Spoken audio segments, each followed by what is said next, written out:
Como é que é, malta? Mais um episódio, podcast Quebra Conduta. Já estamos no sexto episódio da segunda temporada. Vão ao YouTube, comentem, partilhem a vossa opinião, é muito importante para o crescimento deste nosso projeto.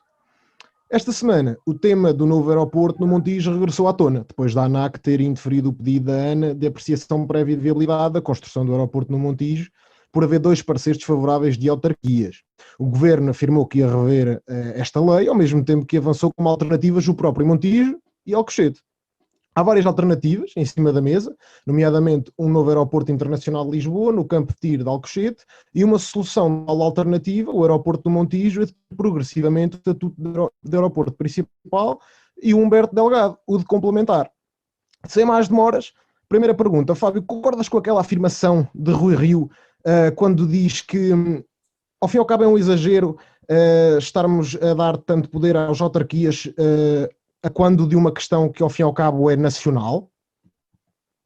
Sim, não faz muito sentido haver um decreto-lei que permite que um município impeça a construção de uma obra de interesse nacional.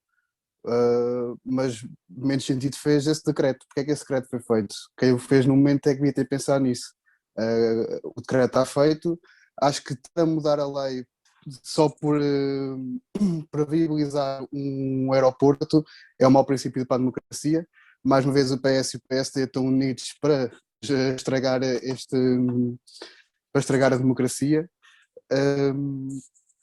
A construção do aeroporto é necessária já há muito tempo. Isto já é um assunto que já se discute há mais de 50 anos, que já se previu que o aeroporto da Portela não é suficiente para ter tanto fluxo de pessoas como está a ter. É necessário fazer um aeroporto suplente, que poderá ser o Montijo ou do Alcochete. Agora fala-se em Montijo, já se falou em Alcochete, também já se falou em... Agora não estou a lembrar do Jamé, onde é que era?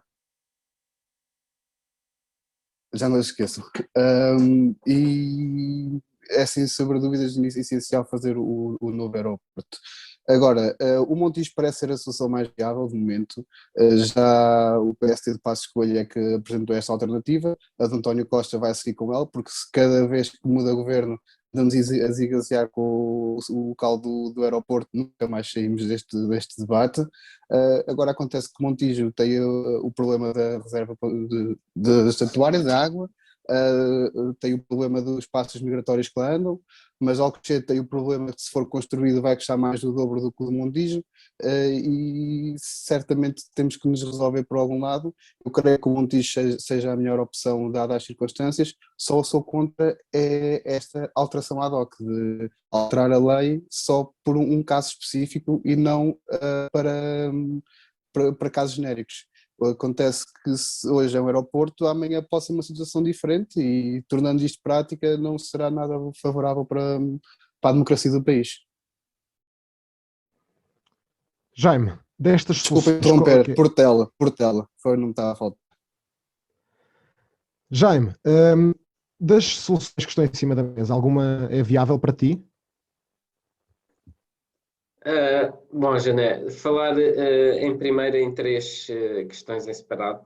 Eu acho que faz sentido haver a lei que permita aos municípios recusar este tipo de obras de grande magnitude, porque assim, a obra em específico vai ser naquele município, vai afetar a vida das pessoas que vivem lá, e portanto acho que faz todo o sentido, e é até uma forma de transferir um pouco de soberania para as autarquias, que é tão importante para as pessoas estarem mais próximas também da política, e eu defendo que as autarquias devem ter mais poder, e portanto nesse sentido, independentemente de ser uma obra de interesse nacional, a verdade é que ela afeta a vida das pessoas que moram no Montijo, neste caso, de uma forma que não afeta as que moram em Orem.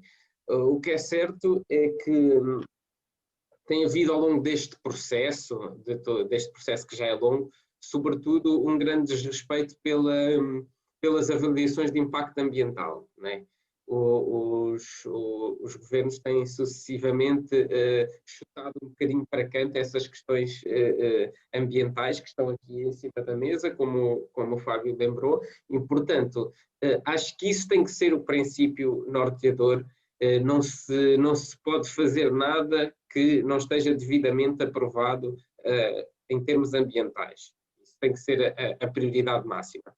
E depois coloca-se outra questão, que é, eu não digo que Portugal não precise de um novo aeroporto, mas a verdade é que eu não creio que o futuro, por duas razões, quer a longo prazo, em termos ambientais, não é sustentável mantermos os níveis de aviação que temos tido até agora, que é o transporte mais poluente que existe, uma coisa brutal. E, por outro lado, agora com a pandemia, a verdade é que o que estamos a ver tem sido uma diminuição brutal da aviação, que muitas empresas a falirem ao longo da Europa, e com a crise económica que se vai seguir também não é expectável que agora as empresas de aviação arranquem e recuperem assim do nada. Portanto, eu não sei se este assunto será assim tão urgente como normalmente os políticos, quando falam nisto, tendem sempre a colocar um grande grau de urgência na coisa. Eu não sei se essa urgência existe assim tanto, ou se não se podia pensar até noutras soluções fora da zona de Lisboa, porque talvez não seja preciso ir para uma coisa de tão grande magnitude como um aeroporto novo. Zé, pegando aqui um pouco naquilo que o Jaime disse a respeito da questão ambiental, de facto a comunidade internacional está cada vez mais preocupada com os possíveis impactos ambientais que a construção do novo aeroporto possa ter sobre a avifauna do estuário do Tejo. Fala-se também, igualmente, numa avaliação ambiental estratégica. Achas que faz todo o sentido também? Estás de acordo com o Jaime? Bem, João, antes de mais, boa tarde a todos, boa tarde aos meus colegas de painel e também às pessoas que nos acompanham. Portanto, aquilo que eu, assim, e respondendo já francamente à tua pergunta, naturalmente que concordo que à partida e antes de se tomar uma decisão face à construção do novo aeroporto, tem que haver uma avaliação preliminar das opções. Isso parece-me claro e óbvio. Agora, o que eu não concordo, de facto, é que nós estejamos a arrastar este processo durante tanto tempo. Porque nós já andamos para decidir isto. Reparem, este processo começou a ser falado, o Fábio falou de uma questão que foi a questão do Jamé.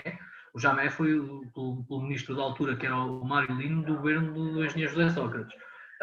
E, portanto, depois disso, já na altura foi feita uma avaliação, e eu chamo a atenção para os nomes que são dados às palavras, às coisas, porque pode ser interessante refletirmos sobre esses pormenores, que tem a ver com a declaração de impacto ambiental que não permitia que o novo aeroporto fosse construído no campo de tiro de Alcochete, e que, portanto, essa declaração de impacto ambiental terminava agora em dezembro de 2020.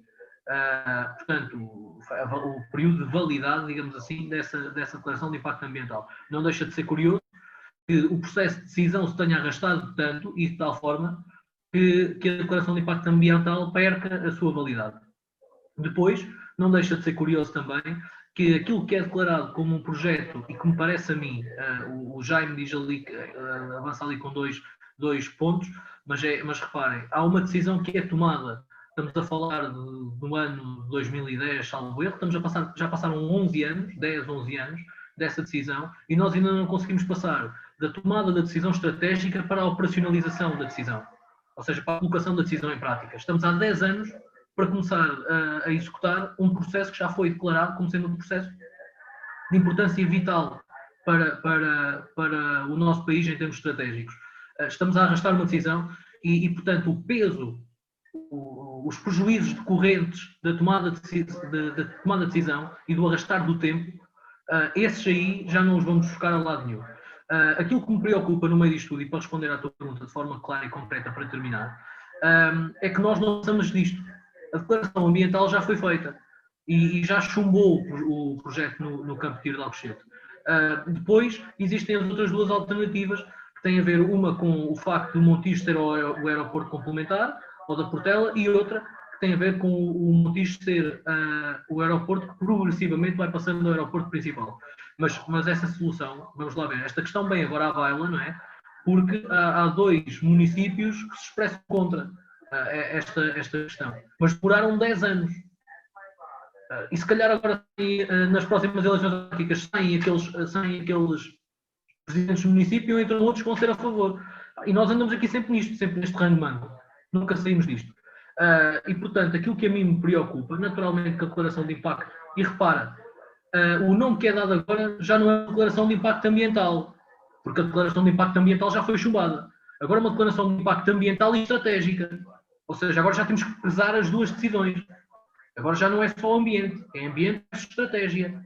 Ok? E isto é política pura, não é? Isto mais do que uma decisão ambiental, é uma decisão política. Para terminar, é assim, eu acho que esta situação, acho que é importante nós analisarmos, pesarmos os prós e os contras, tomarmos uma decisão e executá-la, porque senão não vamos aqui a fazer nada. Acho que esta decisão, para terminar, reflete aquilo que é a falta de compromisso e visão estratégica para o nosso país. E, portanto, a falta de consensos. Esse consenso só pode ser atingido de uma forma, não é? E eu diria até que nós, reparem, e depois há vários exemplos. Um deles tem a ver com, no início da década, portanto, 10-20, falou-se de um plano 2020. Esse plano 2020 alguma vez foi construído, pergunto eu? Quais eram as principais opções estratégicas desse plano 2020? Alguma delas foi cumprida? Não, não foi. Agora já estamos em 2021. Quando nós começamos o ano 2020, começamos a discutir o plano 2030. Alguém sabe do plano 2030? Não, ninguém sabe. Não há uma visão estratégica para o nosso país. Não há um compromisso global que envolva os principais partidos políticos e que envolva o Presidente da República. Nós somos um barco à deriva. E, portanto, acho que esta questão reflete tudo isso na totalidade.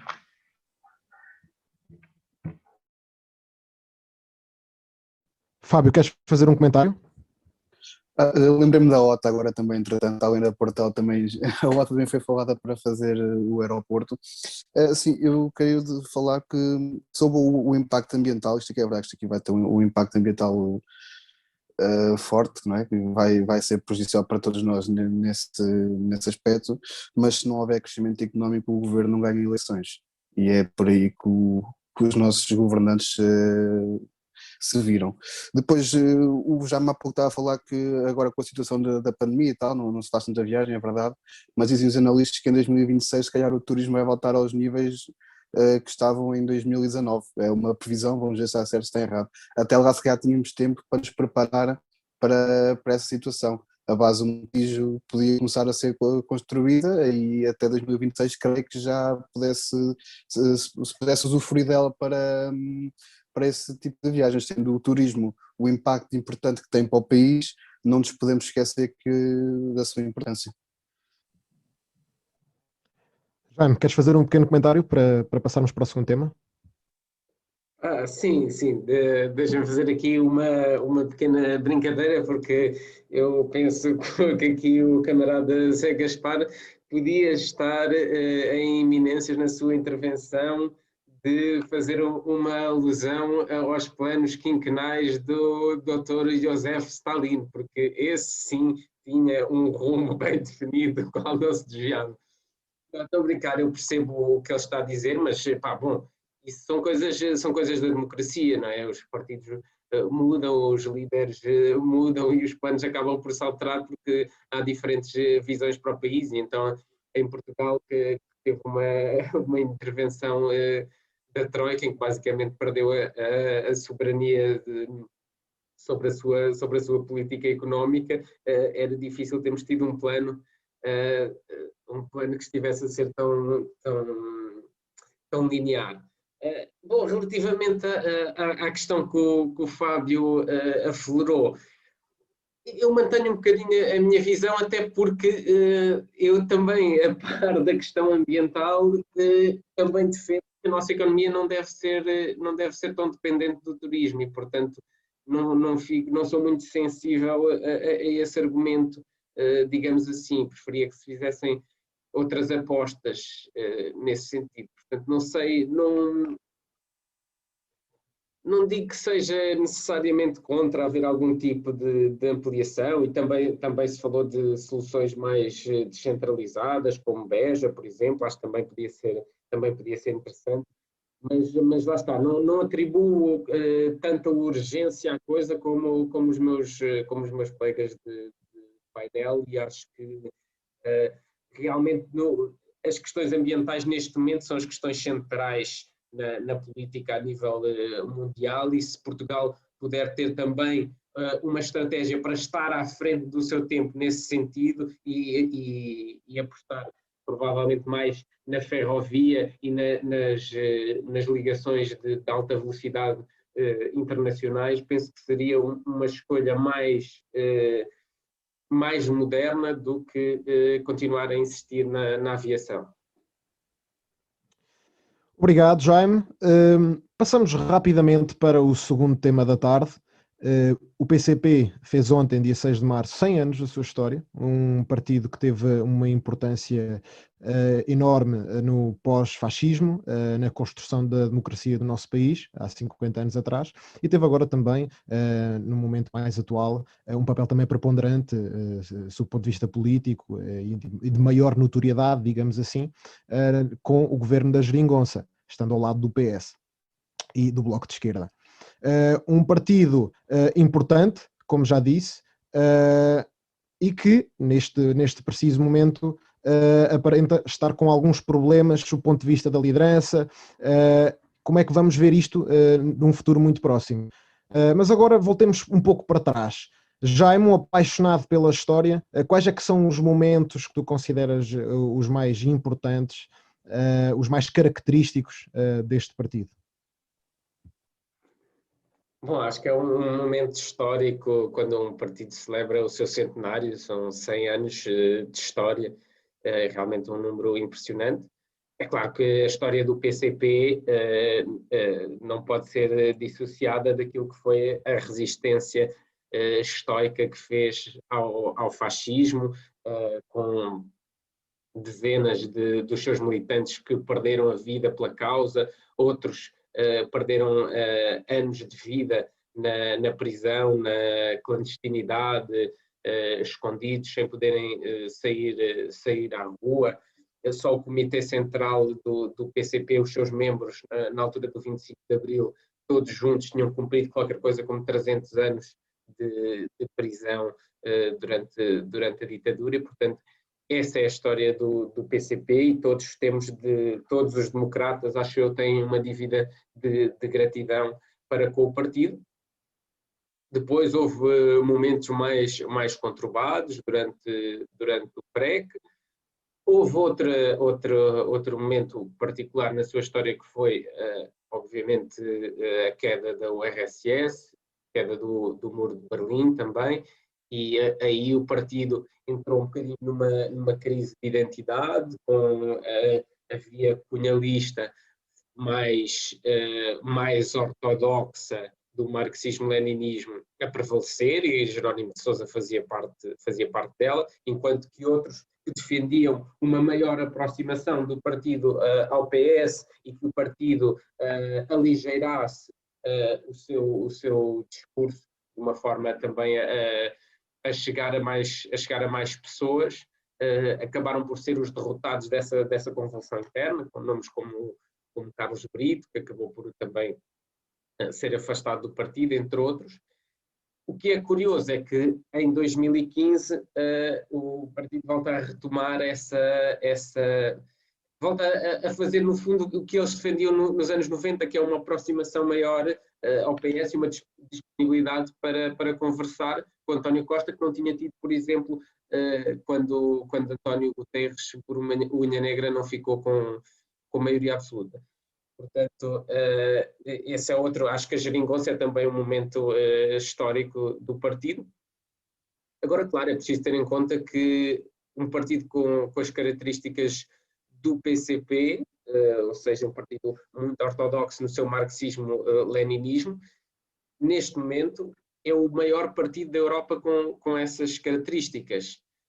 Os outros, alguns desapareceram, outros juntaram-se a forças, ligaram-se com forças de esquerda mais progressistas como aqui temos o Bloco de Esquerda, mas temos vários exemplos por essa Europa fora, começar já em Espanha, no Unidas Podemos, e no Syriza, na Grécia.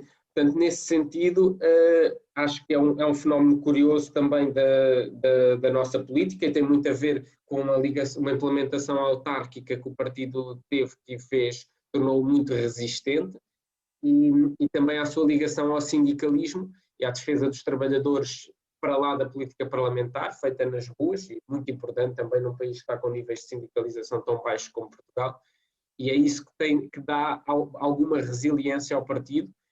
E gostava também de desmistificar um bocadinho esta ideia de que o partido está envelhecido. O PCP neste momento tem o grupo parlamentar com a média de idades mais jovem no Parlamento português.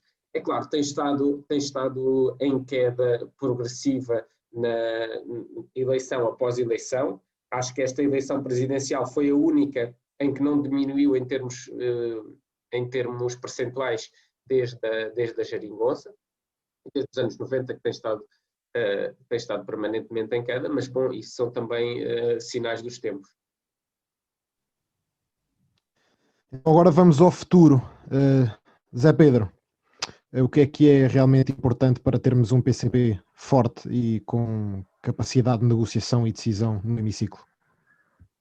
Bem, João, antes de mais, a dizer que, à semelhança daquilo que eu já disse, o PCP é um partido que, apesar de não ser o partido em que eu mais me revejo politicamente, é um partido pelo qual nutro e acho que a maior parte, ou todos os democratas, como disse o Jaime, parafraseando o Jaime, todos os democratas têm um sentimento de respeito e solidariedade pelo PCP, por aquilo que é a história do partido em termos de resistência e ativismo político, mas também por aquilo que é o respeito por aquilo que são as normas e as bases das orientações políticas do partido, nomeadamente a questão da participação, da defesa da Constituição Portuguesa e da defesa dos direitos dos trabalhadores.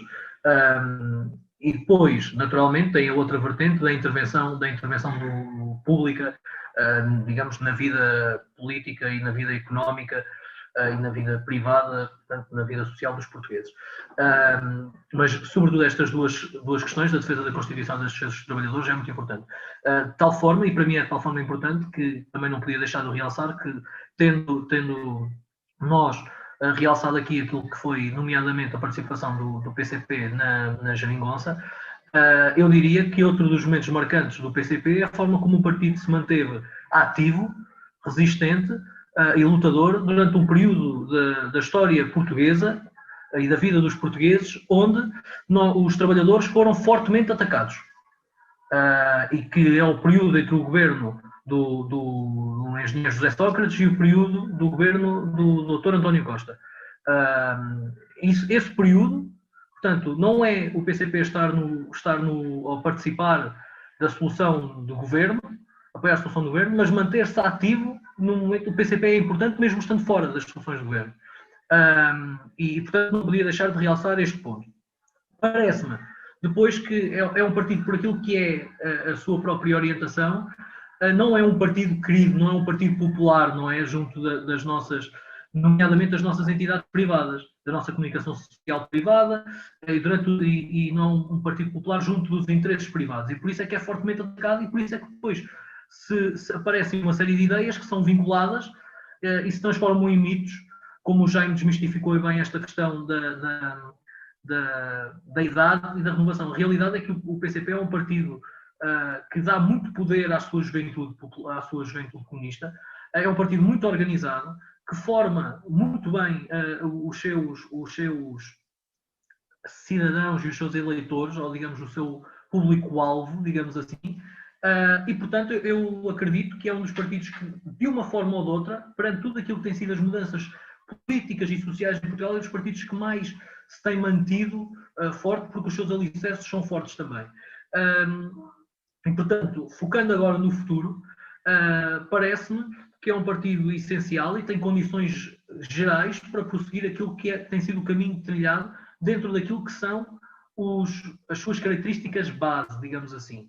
Agora, naturalmente, que se aquilo que tu me estás a falar tem a ver com a liderança de Jerónimo de Sousa e com a possível ascensão, nomeadamente de João Ferreira, que tem sido o mais falado, mas eu lembro que o PCP tem quadros que têm estado um bocadinho mais afastados porque têm estado noutro tipo de lutas, mas, por exemplo, eu lembro-me de uma pessoa, apesar de, como já disse, o PCP não ser a minha orientação política principal, tem, de facto, quem reconhece muitas competências e muitas qualidades, que é a ex-deputada Rita Rato, por exemplo, é uma pessoa que tem estado um bocadinho mais afastada, mas tem muitas condições para ser uma solução. E parece-me que neste caminho, aquilo que a mim, que eu gostava de saudar e que eu gostaria de realçar, é que de facto aquilo que o PCP fez em 2015, e isso é que é importante, foi transmitir um sinal aos portugueses de que não estava aqui única e exclusivamente para defender os direitos dos trabalhadores, para defender a Constituição, para defender a intervenção pública, estava aqui também para ser parte da solução. E esse parece-me que é um sinal positivo. Seja João Ferreira, seja qualquer outro membro da liderança, ou inclusivamente com o Jerónimo de Sousa, parece-me que esse deve ser o caminho do PCP, ser parte da solução. Desta forma, parece-me que, de facto, terá que ser este o caminho com Jerónimo de Sousa, com João Ferreira, com qualquer outro líder. Penso que respondi à tua pergunta. Fábio, vamos pegar também um bocadinho aqui no comentário que o Zé Pedro fez a propósito da liderança, nomeou também João Ferreira, Rita Rato. Crees que estas são possibilidades viáveis para a renovação do partido, ou até achas mesmo que, por exemplo, o Jerónimo de Sousa ainda está capacitado para reerguer o partido? Eu acho que o PCP já há algum tempo precisa de uma renovação da secretária-geral. João Ferreira concorda, Rita Rato não concorda. Rita Rato até teve aqui há pouco tempo num caso que foi nomeada para presidente do museu ou algo do género e nem sabia o que era o Gulag, uma coisa que marcou tanto o comunismo na altura da União Soviética. Além do João Ferreira, acho que há o João Oliveira, mas penso que o João Ferreira está na linha da frente, está a ser sondado como candidato à Câmara de Lisboa, já foi candidato a Presidente da República e acho que já está a marcar o seu território para substituir o Jerónimo de Sousa. Acontece que é engraçado, que eu estava aqui a pesquisar, o PCP foi abolido entre 42 e 61, na altura do Estado Novo, por Salazar, e desde 61 que só teve 3 secretários-gerais. Isto permite-nos de concluir que quem quer que vá suceder o Jerónimo de Sousa possivelmente ficará lá durante muitos anos. E convém que seja uma escolha acertada, uma cara nova, e acho que João Ferreira se enquadra nessas características. Parece-me que já traz umas ideias novas. Eu, quando foram as eleições presidenciais, eu assisti com interesse o debate entre ele e o Maia Gonçalves, foi duas pessoas com ideologias políticas totalmente opostas a debaterem, e eu achei que o João Ferreira já aquela visão do comunismo de nacionalizar tudo e não reconhecer privados ou não dar apoios a privados já não está bem na mente dos comunistas desta geração nova, e ainda bem que não, porque se assim fosse o mais certo era desaparecerem. Em relação agora também a falar sobre os 100 anos do partido, é um partido de força, um partido de resistência, um partido que sofreu muito. O Jaime falou quase tudo, podia ter falado um pouco mais sobre a PREC, mas não quis falar, mas foi um partido que sofreu bastante, das prisões, a torturas, a todo tipo de violência. Ainda hoje sofrem algum tipo de discriminação, mas é importante para a nossa democracia. Nós temos 4 pessoas que se fala que são os pilares da democracia: Álvaro Mário Soares, Francisco Sá Carneiro e Diogo Freitas do Amaral, todos eles de áreas totalmente diferentes, e foram todos eles que preencheram bem o espectro político de Portugal, e reconheço muito o valor que Álvaro Cunhal teve para o nosso país. Zé Pedro, uma pequena nota para passarmos para as notas finais.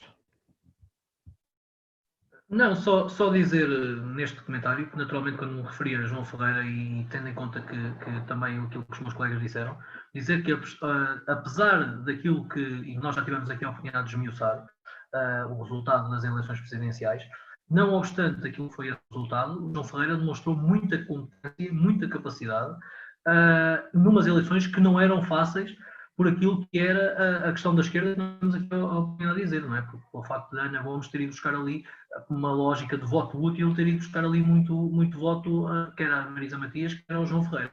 Mas que as condições de João Ferreira, no meu entender, de suceder a Jerónimo de Sousa, não saem nada beliscadas, antes pelo contrário, saem bastante reforçadas.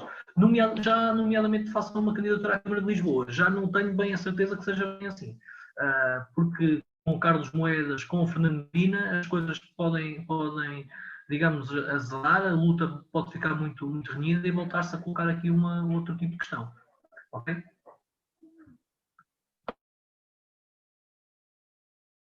A questão, desculpa lá, estar a interromper, dele sondar ele para a Câmara de Lisboa é a Câmara mais importante do país, portanto está-se a dar palco ao João Ferreira, e é nesse sentido que eu acho que o João Ferreira será o sucessor, não é por para ganhar ou para ter um grande resultado, mas é por ser ele que se vai candidatar. E chegamos ao nosso momento final, reservado para as notas individuais de cada um de nós.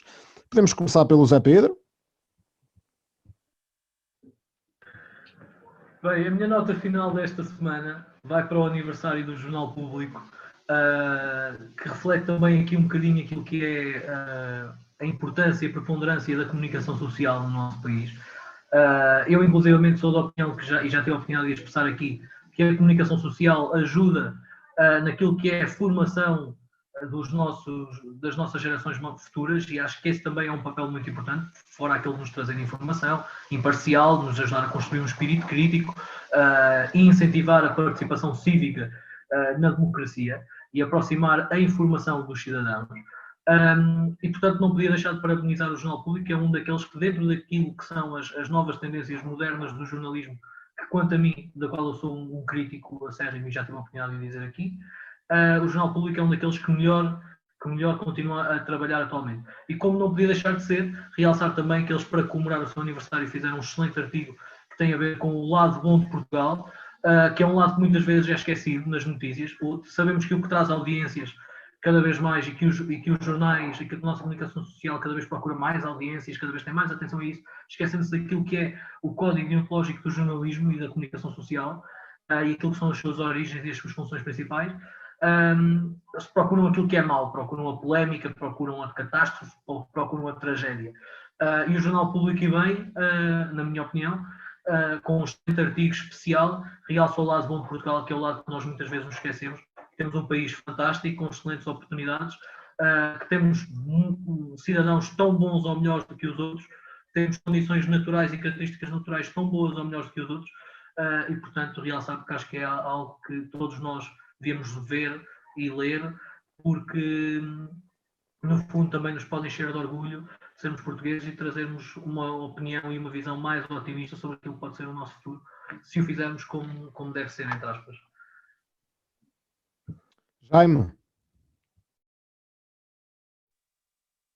Ora, primeiro quero subscrever aquilo que o Zé disse, gostei muito da nota dele e concordo com os pontos que ele levantou, que era uma discussão muito importante que nós temos de ter também enquanto país, é que papel é que queremos dar à nossa comunicação social, porque realmente sem jornalismo não há democracia.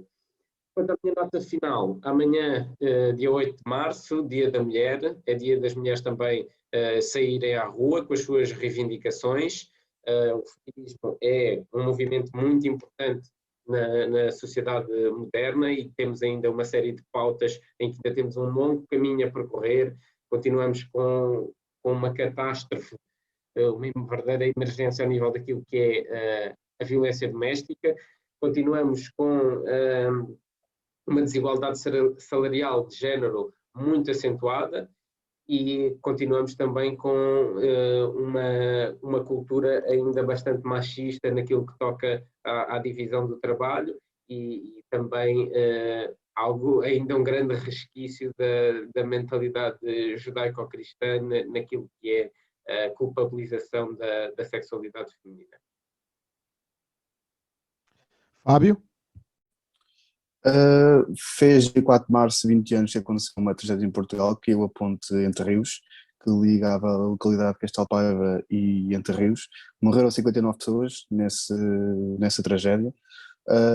Teve a admissão do Ministro das Infraestruturas da altura, que era o Jorge Coelho, e salientar uma palavra de pêsame já à população e às vítimas e aos familiares das vítimas.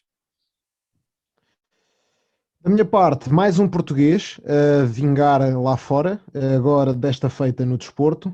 Pedro Pablo fez um salto em comprimento nos europeus em Torum, 17 metros e 30 centímetros, portanto eu endereço aqui um enormíssimo abraço para ele. E terminado o nosso episódio, vamos lá pessoal, cultivem-se e vamos lá continuar a quebrar condutas.